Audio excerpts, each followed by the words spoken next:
Welcome. It's indisputable. I'm your host, Rashad. Richey, good to be with you. We have a lot on the agenda today.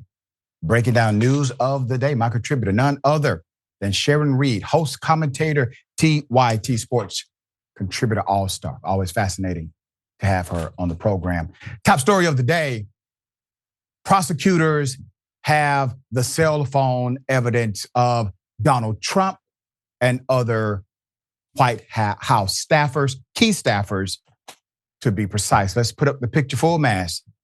We knew this day was coming. Special Counsel Jack Smith, who is currently prosecuting former President Donald Trump, dropped a bomb in a new filing detailing expert witness evidence he plans to introduce against former President Donald Trump that includes cell phone data from inside the White House during the Capitol riot. We've heard rumors about what lies beneath.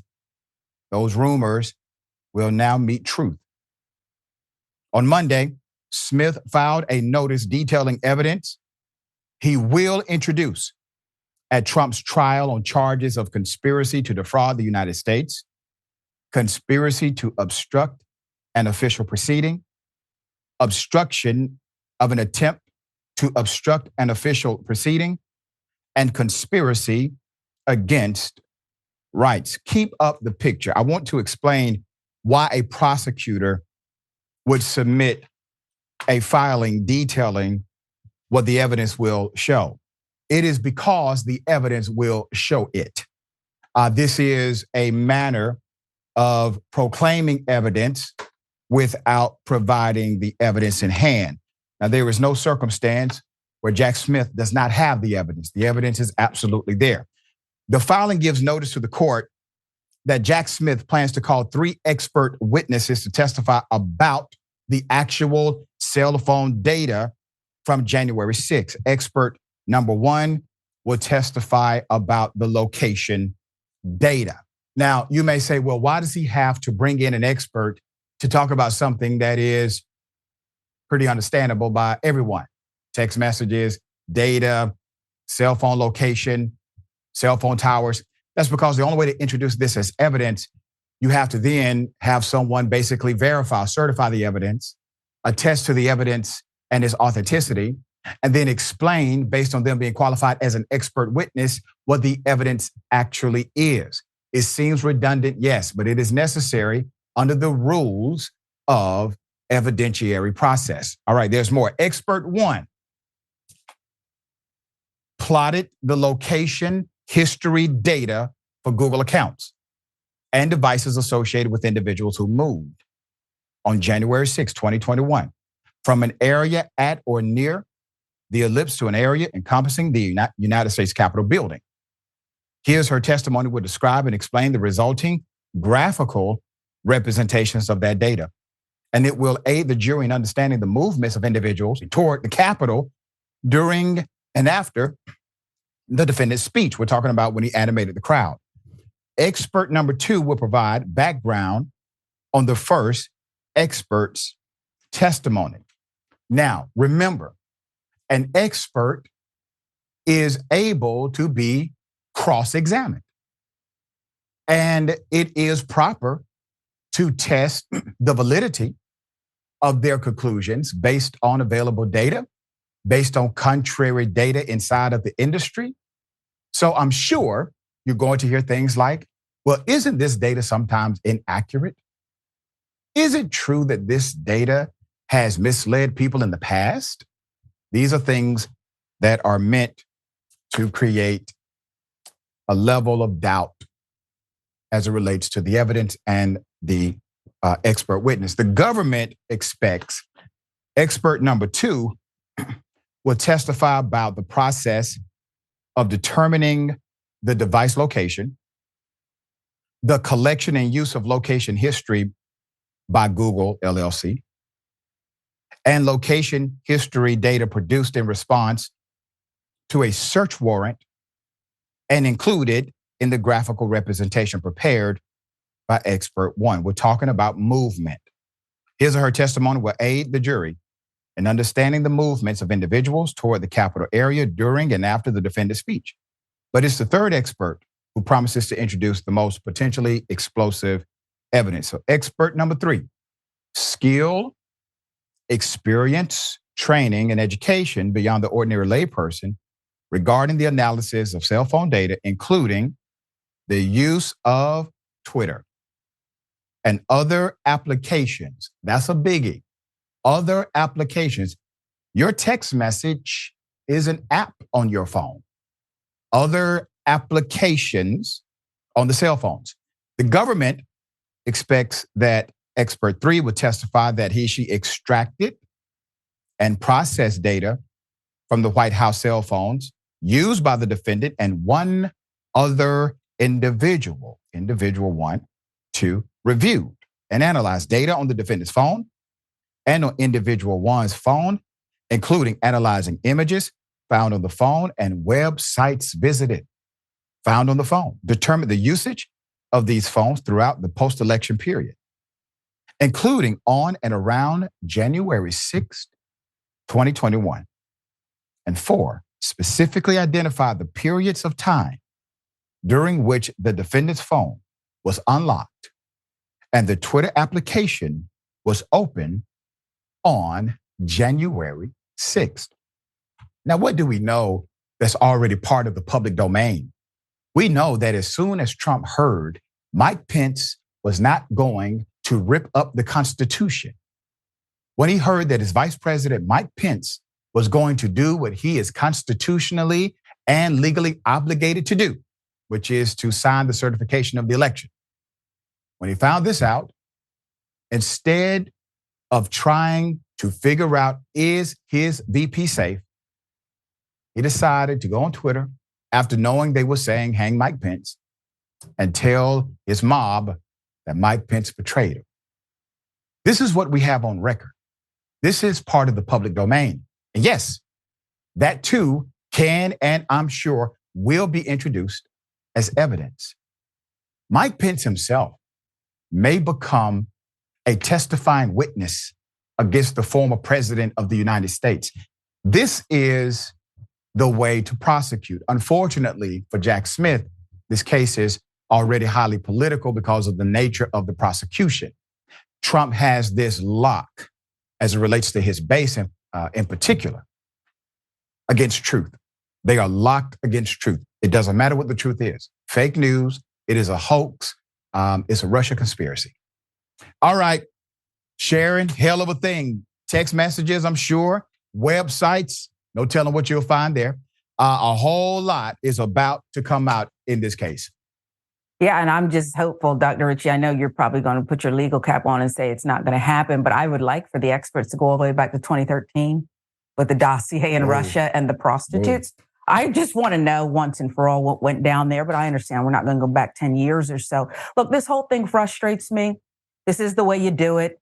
Jack Smith, it's no slight to him, you know, but the evidence has always been there in numerous ways. And honestly, America, your breath stinks. And all you did for years is hold your nose, hold your breath, twiddle your thumbs to keep from prosecuting this white man. And now it's a race. You know, Jack Smith is like Usain Bolt trying to get to the finish line. And who knows if it'll happen? Who knows what's going to happen? But I'll enjoy the details. But could you check on that, Doc, and see if they can go back to 2013? I'm asking for a friend. You know, ironically, okay, so here's the way you would qualify that. If you can find pattern evidence that speaks to the nature at hand, that pattern evidence can be utilized in judicial discretion to be presented. I don't think Jack Smith would do it because it would be an appealable motion. All right, so even if Trump gets found guilty, he could probably appeal on the allowance of that evidence.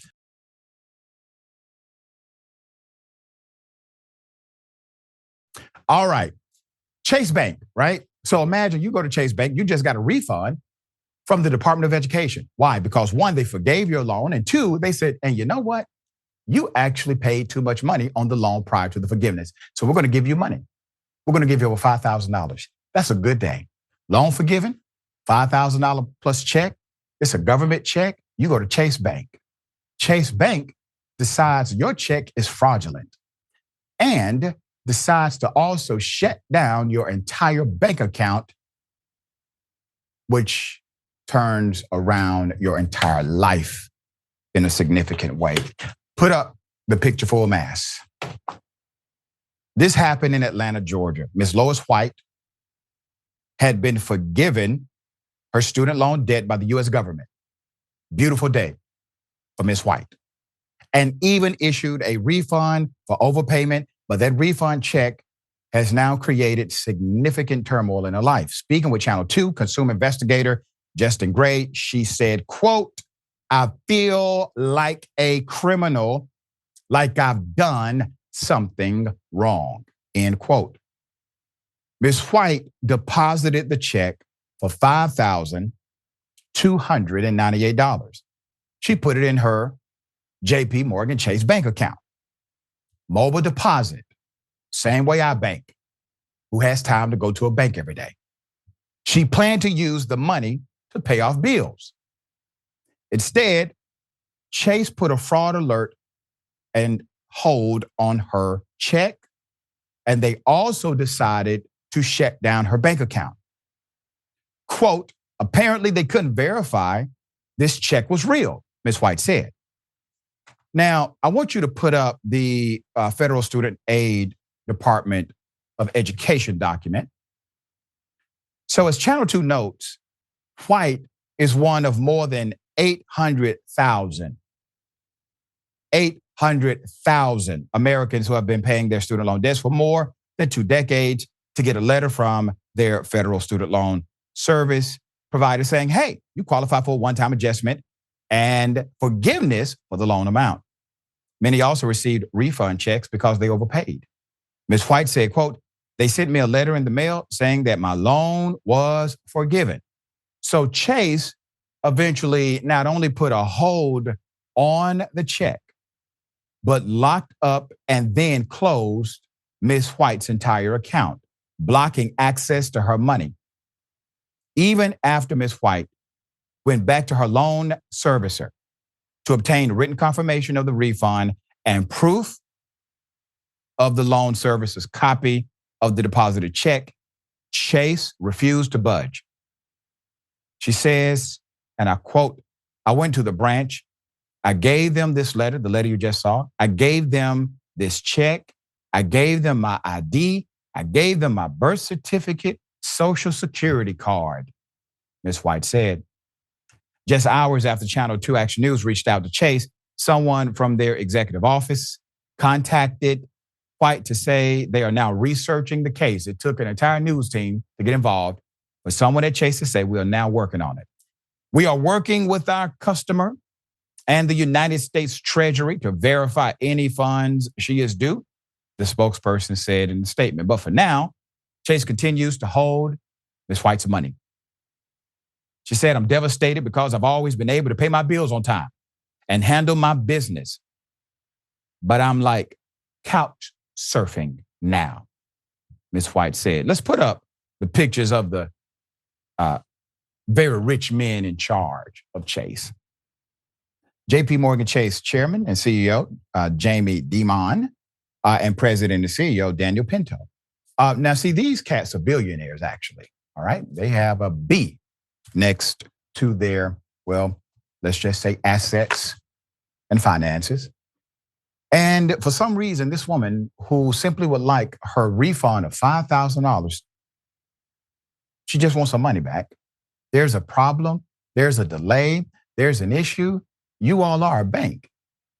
You hold our money for us in order for us to get it when we want it.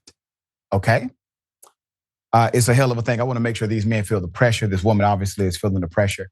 We're going to stay on top of this story. Now, we just reported on another story yesterday about a Kia dealership. A black woman goes in, $30,000 cashier's check. They call the police on her. She gets arrested. Everything's legit. But because they called the wrong bank and decided to do no investigation whatsoever, they arrested her. Who decided this woman committed fraud? If it's an algorithm that decided this, that means at some point a human being has to put their eyes on it. She went back to the bank multiple times, provided birth certificate, provided Social Security card, provided ID, provided a letter from the service provider saying, yeah, we forgave the loan, provided evidence about the authenticity of the check. Nothing budged Chase Bank until Channel 2 Action News got involved. Why does it take the movement of a local news affiliate in order to get some level of courtesy from a bank you have been with for years? It is insane she had to go through this. We're going to stay on top of it. Sharon, listen, I can't imagine if my bank account just closed because I got stuff deducting here, mortgage is deducted out of the checking account. You close that down, all of a sudden everything turns upside down. Yeah, I actually had it happen to me on 2 business accounts when everyone was getting their COVID money and there was fraud out there. Of course, I wasn't involved in the fraud, but they just decided that anybody who I guess deposited certain funds, it looks suspect, we'll just close it. It was a different bank. But I want to know the policies, Dr. Richey, and the protocols of Chase Bank. I want to know other instances in which this happened and the demographics of those involved in those instances. Because at best, Chase Bank is incompetent, which sounds very strange. Jamie Dimon is someone who has looked to really deal with the algorithm of the international economy. They look to him to speak to what is going to happen next and how we should proceed. At worst, it's something else. He should have reached in his pocketbook, okay, and pulled out $5,000, which is what he spends on a haircut. I mean, this guy is so rich, it's pathetic, okay? Really? I'm disgusted by this, and I want to know how many other people they're doing this to and what those people look like. Yep, there you go. $5,000, decided not to pay the woman the money that she was owed. Now you got about $100,000 worth of negative publicity because of it. Math ain't adding up.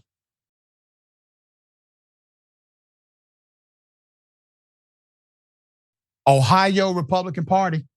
Ohio Republican awards Matt Gaetz the prestigious yearly award for sleeping with an underage girl. Matt Gaetz accepted it. I'm going to go to the video and then we will talk about background. Here it is. Matt Gaetz, we have an award for you. My name is Michael. I'm with the Strongsville GOP. The 2023 Strongsville GOP Award. Thank you all so much. Congratulations for your dedication using Venmo to allegedly paying underage girls to have sex with. You're so full of it.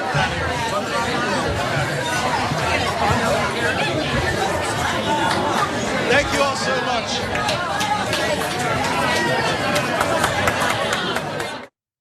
All right, now let's put the picture up. Now, you heard Matt Gaetz. Matt Gaetz said, thank you all very much. He has accepted the award. Thursday night, December 7th, Strongsville, Ohio. That was a Strongsville, Ohio Republican. The Strongsville Republican Party held a live stream Christmas party where the award for Representative Matt Gaetz of Florida was given.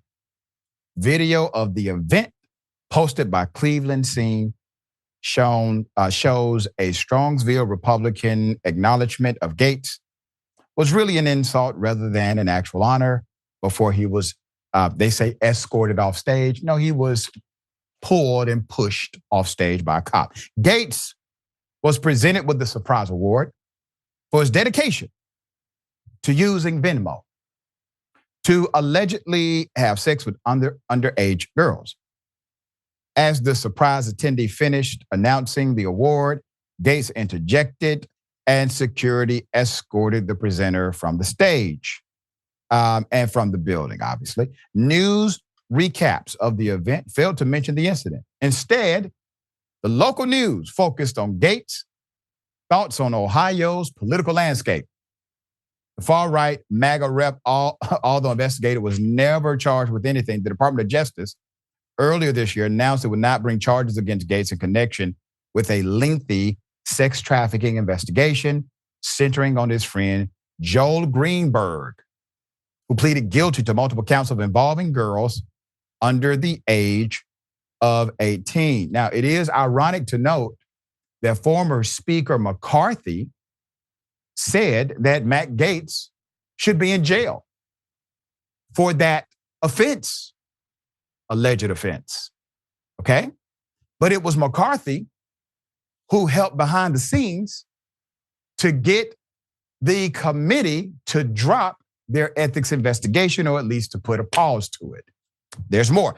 Greenberg, in his plea deal, all right, in his plea, admitted that he introduced the minor to other adult men who engaged in commercial sex acts. The Daily Beast unearthed Venmo transactions between Gates and Greenberg, as well as Gates and the 17-year-old child.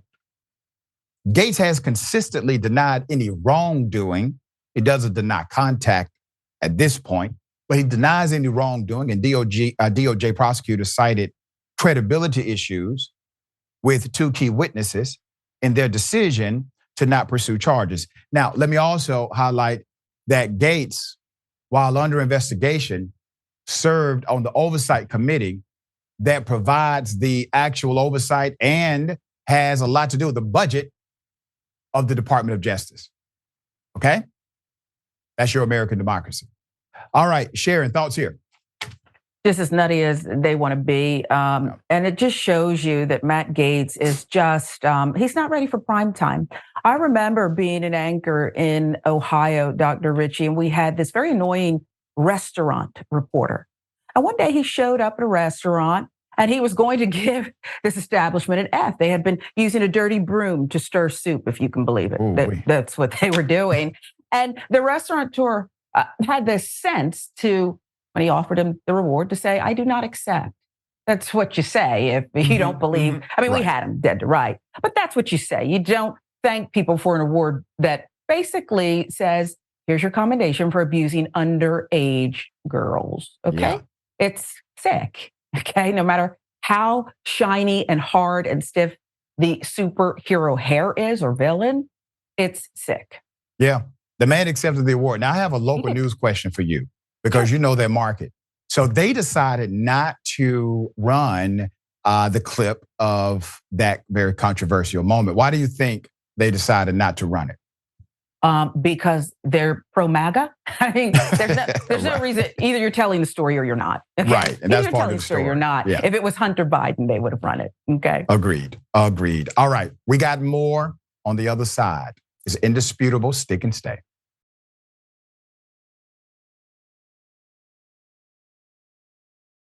All right, welcome back. Listen, we got the perfect gift for a conservative in your family, an indisputable t-shirt with a picture of me on it. That's the absolute best gift. All right, second best gift, give them a T-by-T membership. All right, now, I'm serious about this. If conservatives in your family like to yell at progressives, this is it, a TYT membership, all right? And maybe we can even, save their souls. TYT.com/gift. Lynn says, I'm thinking the award Gates accepted is on a shelf in his work office. You know it is. It may not be on the shelf right now, but it's in his desk and he pulls it out to, brag about it. Okay? YouTube, Michael Gonzalez. I want to see the private text between Trump and Putin. There you go. And Donald James, member for 17 months. Thank you so much. Swift was gifted a membership by James Thompson. Thank you for that.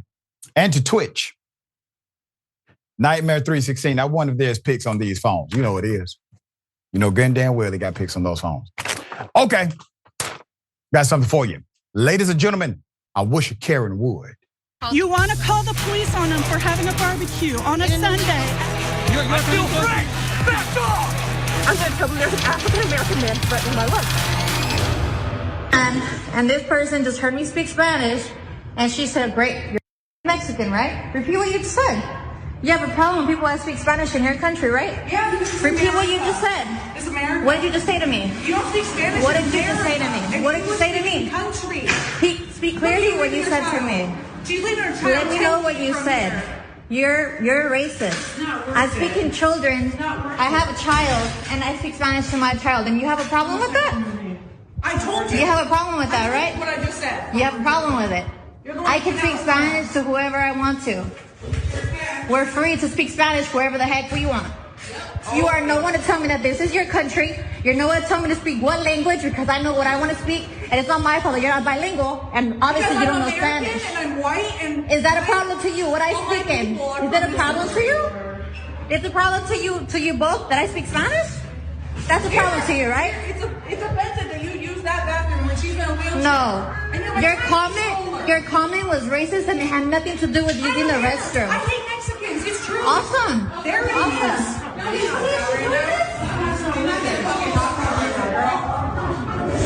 You're telling the wrong person that. You are really telling the wrong person that.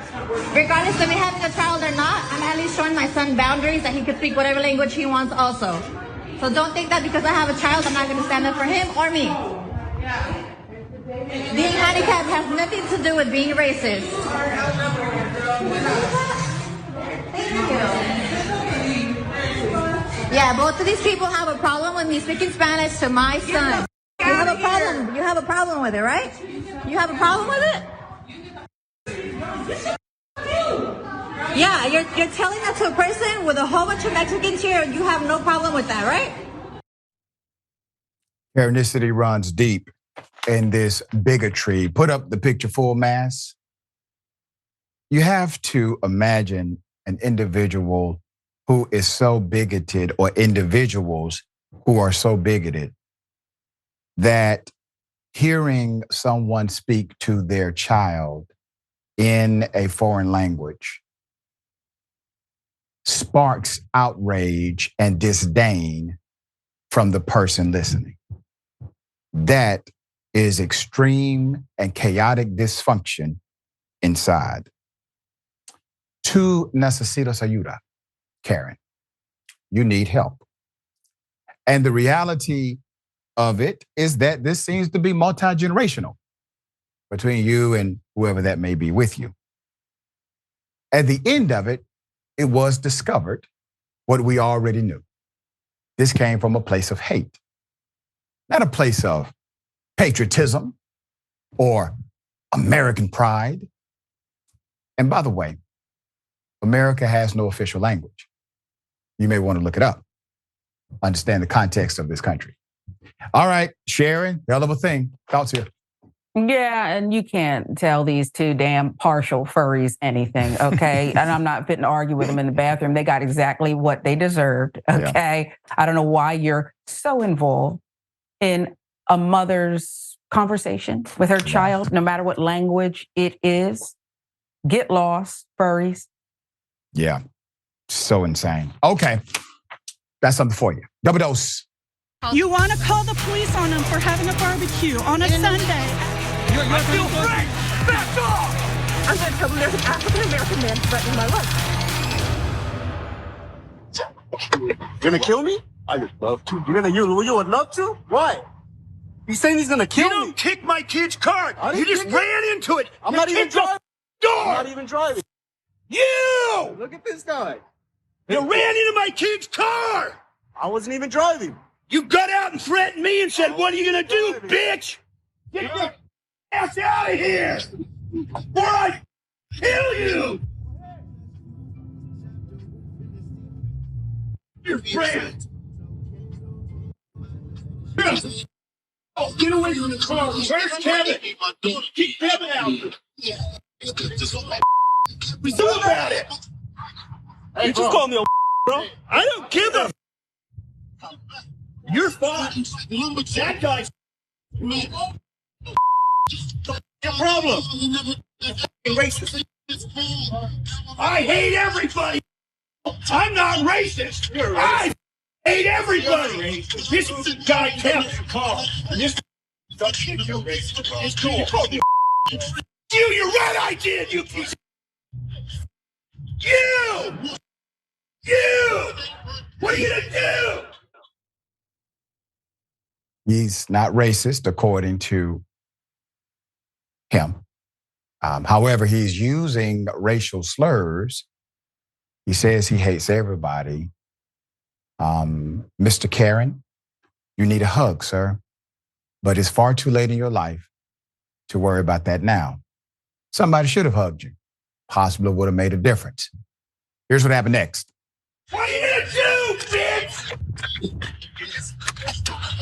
Spit on my bit on, man. Spit on my. Don't touch me. Yeah. What you gonna do? You chicken piece of. Crucial kickoff list.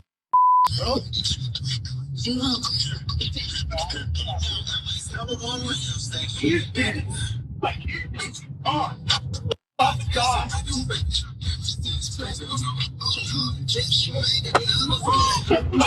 Call the cops! Call the cops! Call the cops!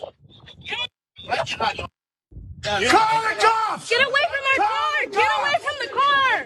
Get away from our car! Stop, sir. I'm sorry. You don't like it, huh? Call the cops! I know the way the manager talks to people. Just leave. Let's go. That's the way the manager talks to people. Let's go. Come on. Put up the picture full mass. The irony of this whole thing. So he's being racist. All right, regardless of the interaction, if there's an accident somewhere, if there's a fender bender, those things happen. Being racist is not required in your aggression or commentary or argument. So he decides to go full racist, right? He's surrounded by individuals who he has decided to racially offend. They don't mob attack him. They are, in my opinion, very peaceful with the guy, pointing out his racism. And then when there's a physical contact, he then yells, call the police, to the same group that he's offending. He's yelling, call the police. Why would they call the police for you? Sir, your privilege is out of control. All right, I'm glad nobody was hurt in the making of this Mr. Karen film. Male Karens galore operate out here in these streets. Sharon, thoughts here? My thoughts are, it didn't call for this, Dr. Richey, a small fender bender, and you're absolutely racist, sir. In my 20s, I was leaving an internship in DC, daydreaming at a stop sign. And I remember the car behind went beep, beep. And I said, oh, sorry. And I accidentally let my foot off the brake and I hit an old man on a bike, just bumped him. Okay. And he was very angry. All he did was go, roy order. He picked up his bike and he carried on. Okay. That's all. He didn't shout anything. He didn't give me a slur. This is ridiculous. Okay. Yeah. And I couldn't quite tell what happened slightly off camera there when the fight kind of really ramped up, but I know who started it. Okay. Yeah. Didn't have to go there. Yeah. The male Karen really got lucky that they did not want to harm him. And he did not create such an offense that they decided, F up and find out. All right, we got more on the other side. It's indisputable. Stick and stay.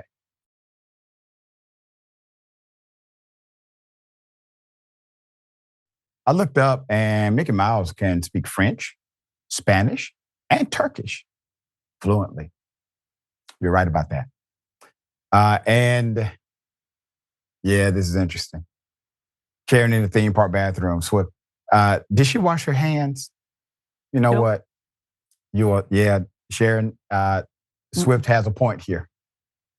All right. I think we found out another fact. Karens do not wash their hands. Right. All right. Night Eater, you hear a ton of different languages at Disney, though, of these Karens. Scott Smith, don't shout death threats. It's illegal and dumb. You're right, it is against the law. All right, it's called a terroristic threat. It's completely illegal. Librio, this dog needs to come take him for a walk. Yeah, agreed. And good point. Neon Death 07, English is effing foreign to this continent. That's right. English is the actual foreign language historically. And Jackal Dragon 1991, truth be told, she got mad because she realized how ignorant she was when she did not understand the language. All right. Love 18 White Girl, I hate everybody, but I'm not racist. That sounds about right. Yeah. I hate everybody, but I'm not racist. Okay. Remember the man who was defending the security guard who was at the riverboat property in Alabama? Well, he has pleaded guilty. Now, I want to take you back to that incident, and I have more video and the update. Here it is. Ooh, confrontation with the owner of the boat.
Every headline you see will call it a brawl. I want to bring your attention to that just for a moment.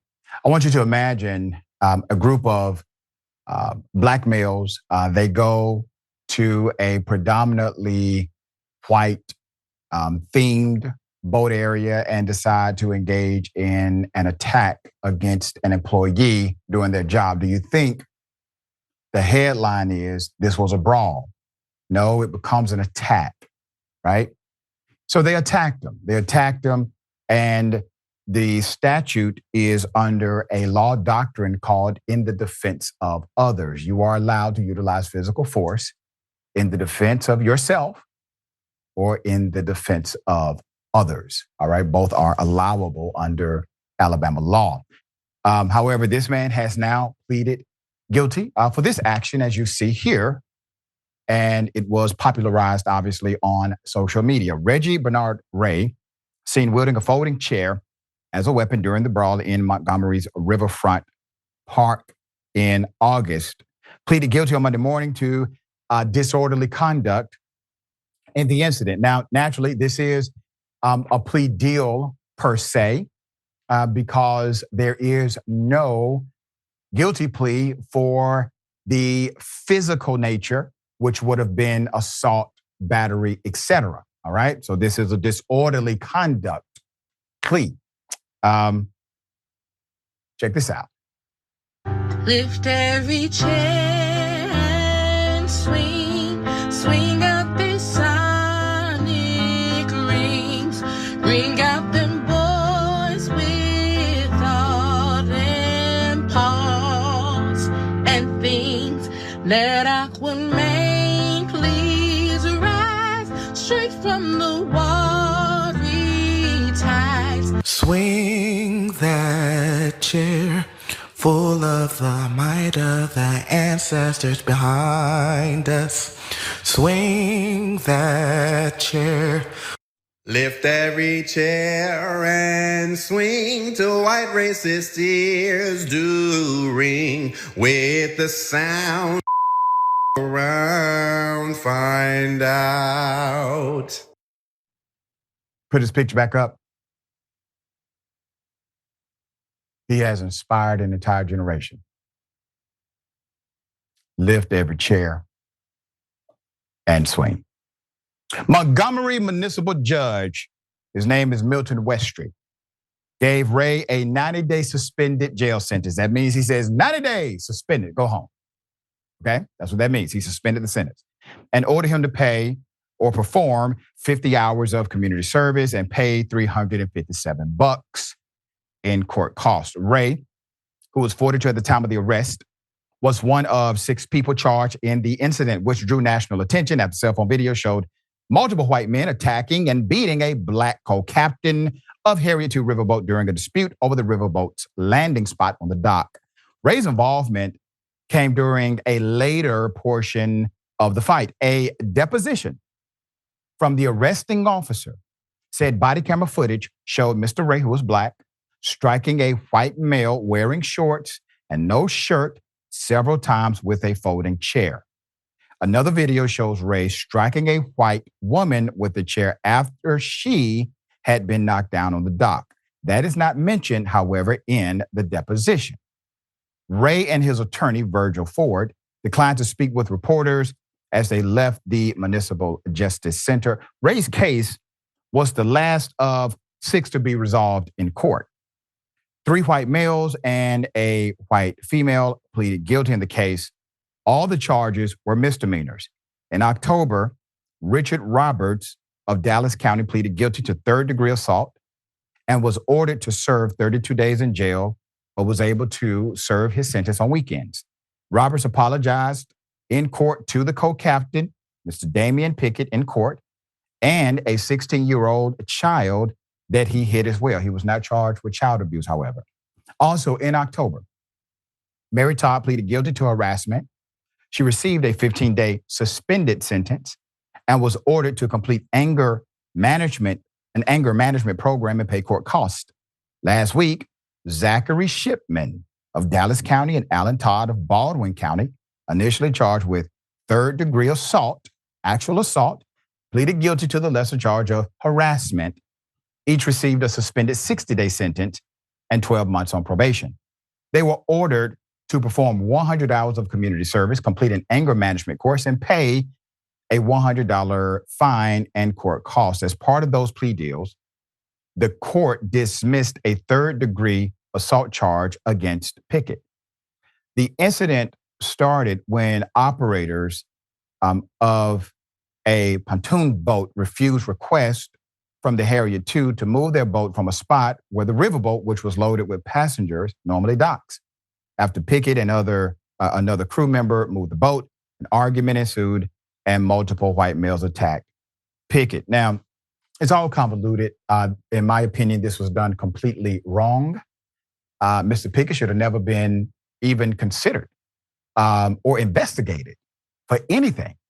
And then you have the dynamic of, well, everybody gets something. Everybody gets some kind of conviction, misdemeanor conviction.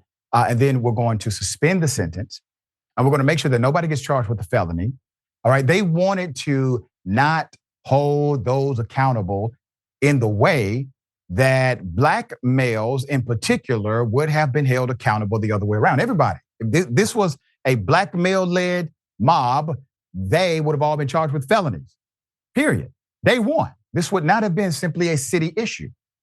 But because of the racial dynamics involved, all of a sudden there's extreme contextualization. There's offered courtesies. There's suspended sentences. I have never seen a judge suspend the sentence of everybody involved. It doesn't happen that way typically. Suspended sentences are rare in the court of law. It was handing them out like candy. All right, Sharon, thoughts here. The fix was in. Yeah. The fix was in. And by the way, Tulsa wasn't a race riot either. Okay. There you go. But if that's what you want to do, I guess this is America. Look at your life. I also think that those incredible renditions, those original songs that you played, Doc, are fitting for the next reality show. Who Needs the Voice, if you will. That said, I would have liked to see our people not just lift every voice and sing, but say, hell no, this is not going down like that, and not let go of it. There's a movement beyond the memes, if you will. And I'm not trying to put it on Black people. I'm just saying that, boy, they'll try it. The minute you just try to close your eyes, get 20-minute nap, they'll try it. Yep. So, and you make a great point. What looks like a victory is not a victory all the time. No. There has to be sustained progress and results. Okay. Referees, not just referees, youth referees, okay? Well, they got into a fight among themselves. Here it is.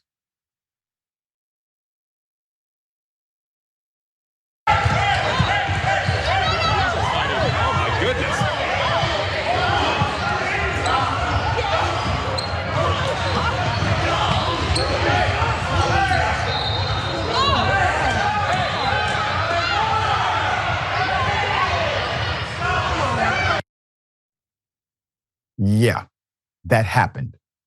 Put up the picture.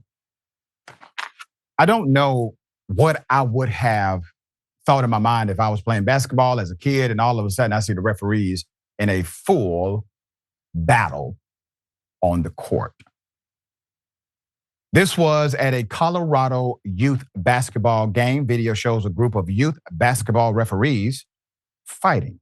Children in Colorado were left frightened after two basketball referees began fighting each other in the midst of the game in the Denver area suburb of Lakewood. A fourth grade game between two teams, Cherry Creek and Legend Blue, saw officials turn on each other. It's not exactly clear what led to the brawl, but TMZ Sports reports the Lakewood police have been made aware of the situation. Authorities did not arrest anybody because the involved parties had already left the gym by the time police arrived. The Gold Crown Foundation, the operators of the facility where the fight took place, said there were no injuries and adds that all the referees have been indefinitely suspended. Okay, I'm telling you, somebody got injured. All right, they may not admit to it, but somebody got an injury. I promise you that. The Gold Crown Foundation told TMZ, quote, "We have informed these independently contracted officials." This is interesting how they distance themselves when something go down. They're just independent I barely know their last names. Independently contracted officials that they are suspended indefinitely from working for Gold Crown Foundation. GCF told TMZ in a statement, quote, "Most importantly, we apologize to everyone that had to witness their unacceptable behavior, especially the kids. We look forward to getting our league back on track and resume what will be a great season for the kids." No, this season is pretty jacked up. All right, so you may try this next year, but this season right here is done. Okay, this is going to be the summary of the season. Your referees got into a fight among each other, scared all the children. All right, Sharon, thoughts here. Well, this was explosive. And I saw child endangerment too, but whatever. Oh, yeah. Okay. I also have no proof, Doc. I want to be careful. This is your show, but I know what happened here. I know what's at the heart of this, okay? And it has to do with, infidelity. Somebody cheated on somebody with somebody's woman or cheated on somebody's sister. And this is what's going on here, okay? I can assure you that's what went down. Man, you know what, Sharon? Been a journalist a long time, Doc. I promise been a woman you, longer. Okay. If it comes out that you are right, which would be like a Moses prophecy, by the way. But if it comes out that you are correct, we have got to get them in the bullpen. I'm gonna let you interview them. Okay? Yeah, I know. All right. Hell of a thing. You may be absolutely right. Maybe get the women too. Have the women come too. Now we probably can't do all that, Sharon. All right, we got more on the other side. It's indisputable stick and stay.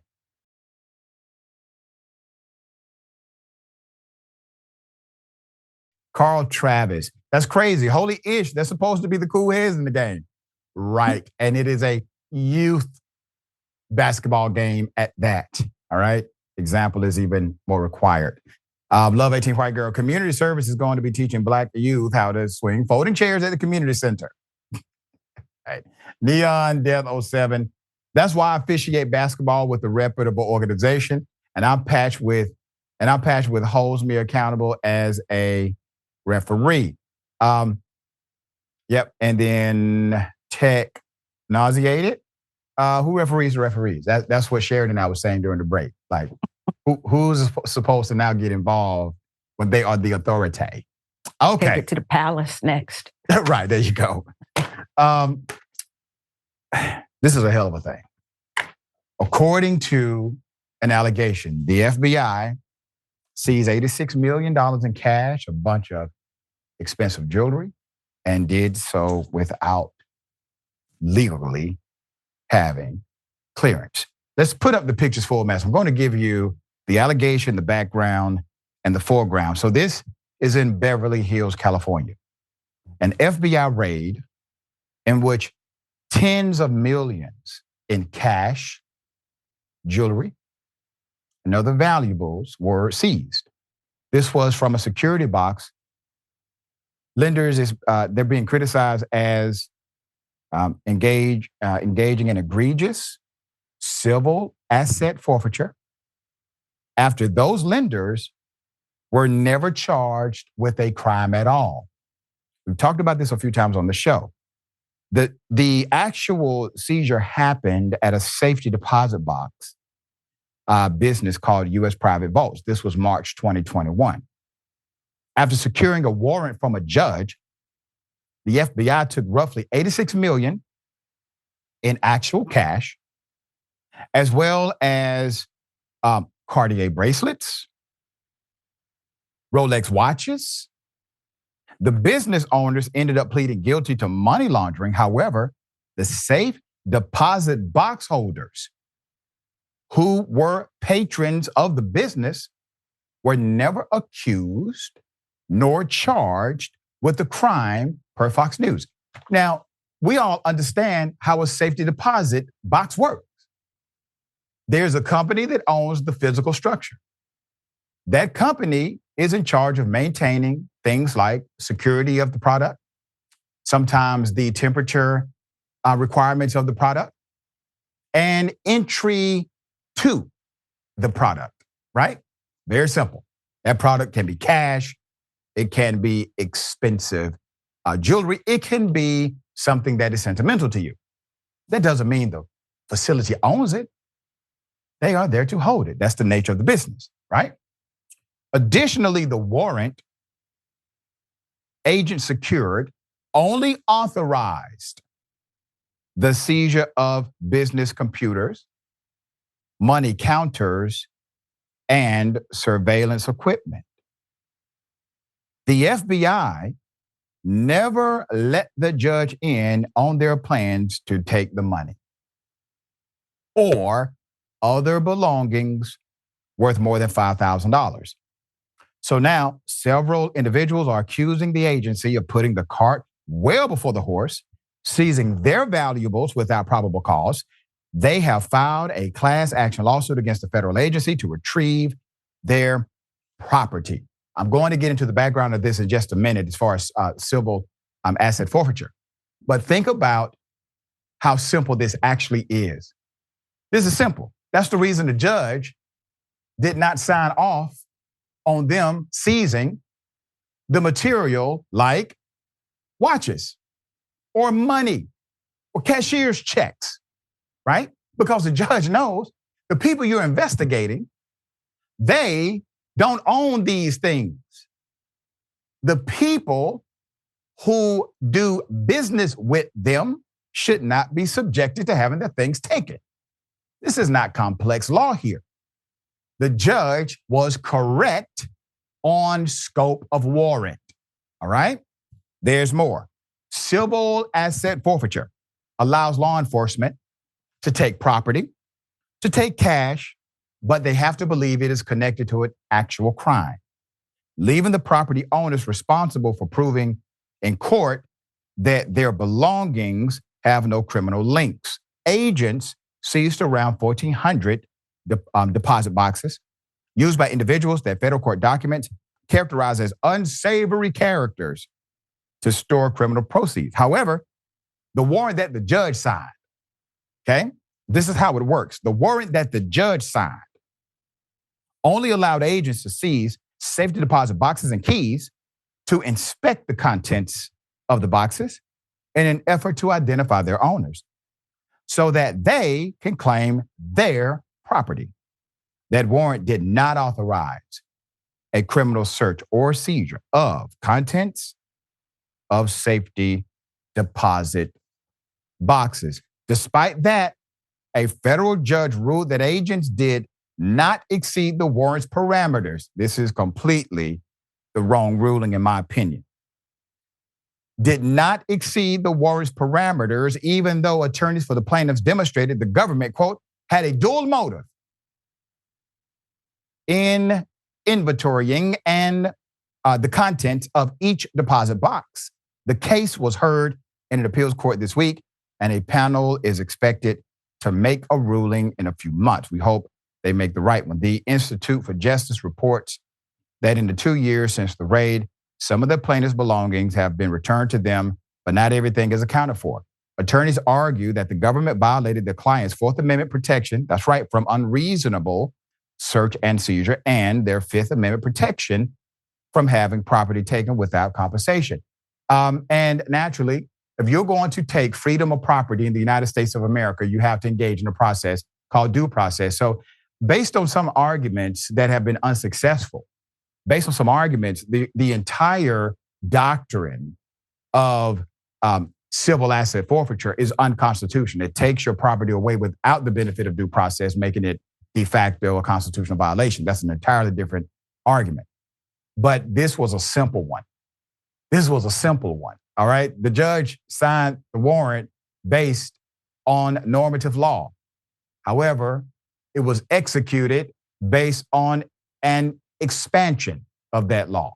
Now, a judge panel will have to weigh in. Sharon, thoughts here? This hustle has been going on since the beginning, okay, where they just do what they want to do. I really think that this is way fraudulent. I don't know if that's, a legal term that applies here, Dr. Richey, but I think sanctions should be involved. I don't know what laws they're going. Maybe they're going by laws from Moscow or something. Right. But you need to give people due process here. But think about all the people they haven't been doing this for. Yeah. And we highlighted a story not too long ago in Atlanta where we had another federal agency partnering with local police doing the same thing to actual passengers getting on an airplane and not returning their money, even though there was no arrest made. Okay, we'll stay on top of it. Report updates as they come.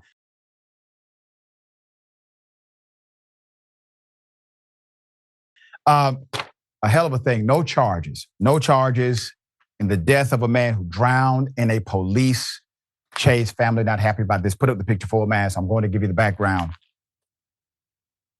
Let me take you to Minnesota. A Minnesota legal official has declined charges in relation to the death of Mr. Khalil Azad.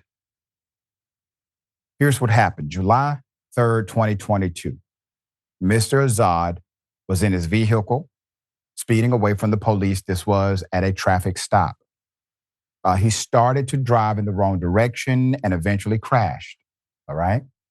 CBS News and Fox 9 reported these details. He then fled on foot into a wooded area. He vanished in that wooded area, according to the report. The 24-year-old's body was then discovered 2 days later. An autopsy determined that his cause of death was from freshwater drowning in Crystal Lake, stating that it was accidental. This is already suspicious, right? Despite this, his family believed that there was more to the story and claimed Azad was wounded by police and had dog bite marks based on autopsy photos per the outlets. The Hennepin County Medical Examiner's Office said there was no indication of injuries or that his death was either self-inflicted or caused by another person. Following an independent probe from the Minnesota Bureau of Criminal Apprehension, Hennepin County Attorney, and let's put her up, Mary Moriarty, announced the decision not to file charges, citing a lack of evidence of inappropriate behavior of law enforcement and adding that officers did not have physical contact with Azad after the traffic stop. Now, what is she referring to? She's referring to official physical contact, which means she can only review what is officially noted. That doesn't mean that it didn't happen in some adverse way where malfeasance was involved among law enforcement ranks. But as far as the official police report, there's no physical contact, right? As if they would have said they did have contact with them, which they would not have. The BCA's review came after being asked by the Robbinsdale Police Department to look into the matter. They also released multiple body cam videos, which showed in part the officers interacting with passengers after Azad fled from the scene. Police also were seen walking on foot in the wooded area, looking for him. Moriarty said she had a private meeting on Monday, December 4th, with law enforcement and Mr. Azad's family. Losing someone so young is devastating, although this is now the result. They hope for our victim support team remains available to help them through this extremely difficult time. However, family members remain skeptical. In a phone interview with the Star Tribune, Moses, Azad's brother, who wasn't present at the meeting, thinks the police were, in fact, involved. Quote, when you read about it, it doesn't add up, he told the outlet. We just want to get to the bottom of what really happened.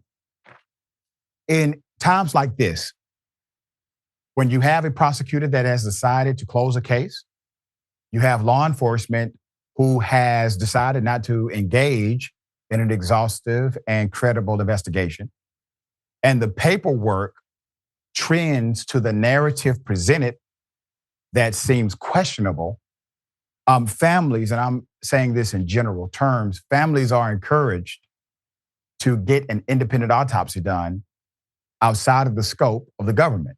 Get an independent autopsy done. Ben Crump does it often in certain civil cases. In addition to that, there are private investigators who understand forensics. They understand tracking methodologies. They understand exactly what the police understand. Many of them are former officers themselves.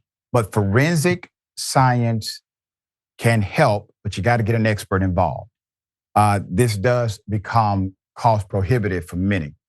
And anytime there's an opportunity to contribute to organizations that help aid in making sure families can get an independent autopsy, try to support them. All right. Our hearts and prayers are with this family. I hope that closure comes very soon. Sharon, thoughts here? My thoughts are anytime it's in the same, county where George Floyd and everything went down there, I have to verify. I'm not even going to trust, but verify it. Something stinks horribly. And here we go again. Lack of evidence, nothing to see here. It's all nonsense. That's why elections matter. Okay. This lady was elected last November. It matters. November 22. It's very serious, and I hope we'll stay with it, Doc. Yeah, there you go. And for the medical examiner to come out and say it was accidental, and then in the verbiage say, well, we can't prove one way or the other. Well, but you just came out with a conclusive statement that it was accidental. All right. They play cards together. Yeah, there you go. Okay. All right. We got more on the other side. It's indisputable, stick and stay.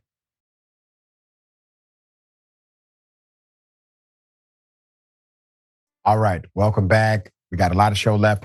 You remember the white teenager who beat the black teenager, black girl.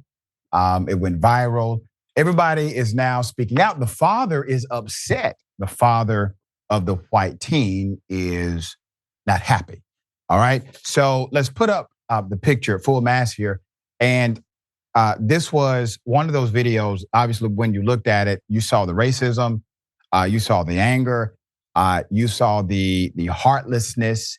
And I remember saying to myself, this is a learned behavior. This kind of anger and racism being expressed from a child comes from a place of society. Society includes your home, all right? The father of that white Kansas City student who was captured on the video fighting a black female student at school has broken his silence by denouncing his son's behavior, but adding that it was not racially motivated. To recap, the two sophomores had this altercation on videos, captured on video, after the male student rushed down the hall, calling the black student the N-word. Now, this is the irony. The N-word is clearly noted in the video coming from the white student. Now, the father is saying not racially motivated. He said the N-word multiple times before violently pushing the black child. The fight ensued as she tried to defend herself.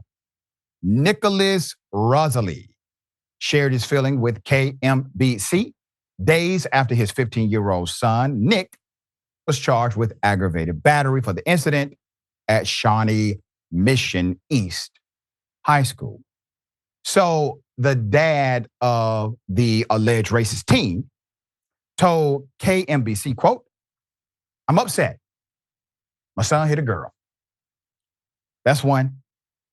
But two, I was mad that he opened his mouth or anything of that sort because he should just wait and get a teacher," end quote. The community believes racism was at the center of the incident, particularly when right before the fight, as the Kansas City Defender reported, a black female student, Breonna Brown, was condemning a white female student about the use of the word slaves. Okay? When referring to black students, another racial component. The girls were parting ways, with Bree telling the white female student, "Walk away," as a white student walked off from the conversation but tried to say something else to Bree, who replied, quote, "Don't say nothing unless you're gonna come say it to my face." Nick, who seemed initially uninvolved, aggressively shouted at Bree to shut the up. And Bree responded by asking, "What did he say?" The male student then charged towards Bree while repeatedly hurling the N-word. The fight broke out until an adult and other bystanders stepped in. So he attacked the girl. She defended herself. Brown's parents said she suffered from injuries to the face, including a broken nose. Quote, "It was heartbreaking." Brown's mother, Lanika, said, "It made me upset and really mad. What mother wants to see her daughter get hit in the face by anyone, let alone a male? I was livid," end quote. "We personally had to take her to the emergency room. That is never acceptable," her father, Sean Brown Sr., told KCTV. "My daughter, with obvious injuries to her face, a broken nose, she had knots all on her forehead, the whole 9 yards. I didn't understand how they could just sit there and not get her medical attention," end quote. You have another failure of system. Although Brown was briefly suspended, she's proud of how she handled the situation. Even if you get in trouble for sticking up for someone else or sticking up for yourself, still, you did the right thing and keep doing what you're doing, the child told KCTV. And I agree. The incident sparked demonstrations with students pressing the administration to hold the boy accountable and to acknowledge racism exists on campus. The father of the white male student said the N-word is ugly, hateful, mean, and disrespectful. All right, now he didn't say it's racist. He said it is ugly, hateful, mean, and disrespectful, right? And doesn't think his son fought Brown due to her race, even though he yelled the N-word multiple times, but was trying to protect other students. Yes, this is how you do it. Protect other students by running down the hallway, saying the N-word, and hitting a girl. His son, who was suspended, also got a wounded eye and concussion as a result of the altercation. Yeah, it's called self-defense. That's according to local news. Due to receiving threats online, his family is debating leaving the area. "I feel like we're probably going to have to move." That's what the father told the news station.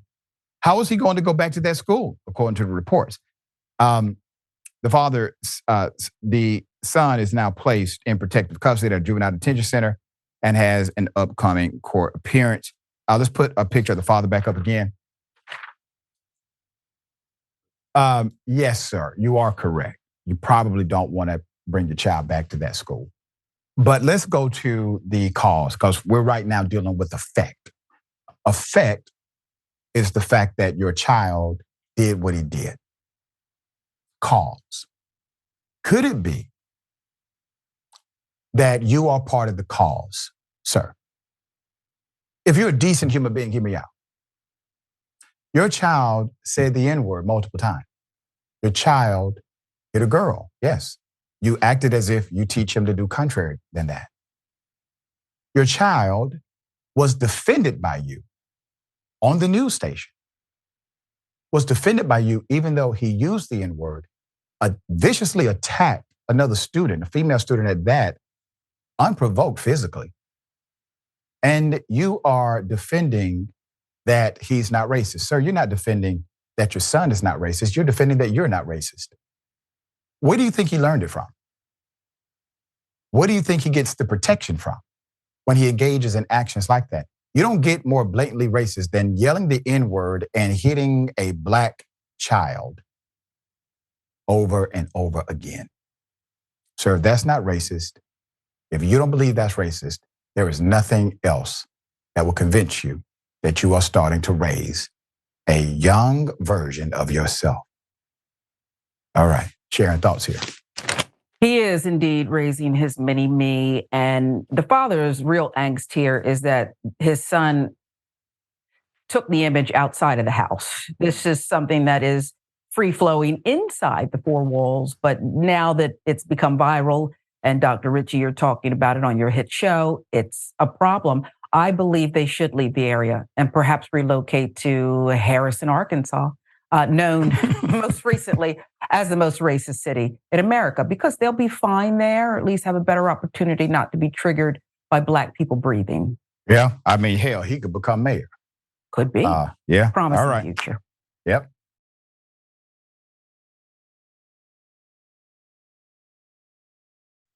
What in the red state hell? You can take a gun, shoot somebody in the face. It's not hard. Sometimes it might even be fun if they're a godless commie. Now, what they're trying to do is sneak the COVID vaccine in your salads. I hate math. Somebody say amen. You just rear-ended us. You got to pull over. You didn't get a hole in your pants. It don't matter. You. I guess it does because I work for American Family. Who cares? You're not because there's no gate or hole. Well, someone else will decide that. It doesn't matter. There's no hole. Well. Hey. You get it? Yeah, I got it.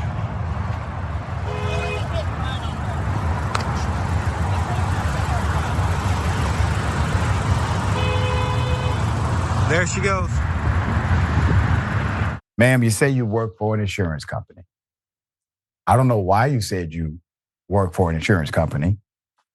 I'm sure that insurance company is not happy about hit and runs. So this woman who allegedly ended the driver recording her, claimed, rear-ended the driver, claimed to work for an insurance company, driving a car with temporary tags. And as she drove away, damn near hit another car, as you can see in the photo.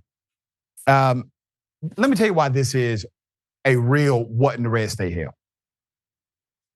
If it is a nothing burger, as you have suggested, a minor fender bender with no actual physical or structural damage, that means it's okay to exchange information.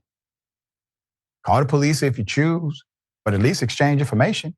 No skin off your back. You work for the insurance company. This is a big nothing. But the hit and run is a big something. That is an actual criminal offense. Now you're outside of the realm of citation or ordinance and into the realm of statutory law. All right, Sharon, this was so avoidable on so many levels. Now the real crime is her trying to avoid the ordinance violation. Yeah. And there's, like you said, no need for this, okay? And I don't know which insurance company she works for, but I can narrow it down as either the Gecko or the We All See It people. It's not Jake, okay? It's and not the company he keeps. Jake, she definitely don't work for that one. But this is just, why are you doing this, lady? It's very annoying. And we're in a time in America where people just do whatever they want and then actually are stupid enough to justify it. They actually will sit there and argue you down and justify it. Probably the Gecko is what I'm guessing. All right. We'll bring you updates as updates come. Always a pleasure, Sharon, have you on the program. Tell people how they can continue to follow you and check out your great work. TYT Sports. I hope that you will. I just did another installment today, so that'll be up soon. Also, in the Black Network, Real Sharon Reed, another installment will be up tomorrow. I hope you will check it out. Let me know what you think. And thank you, Doc. Always appreciate you. Thank you. We appreciate you more. All right. Always a pleasure. Remember, take care of yourself. Take care of each other. Take care of this planet. Remember, the truth is always indisputable.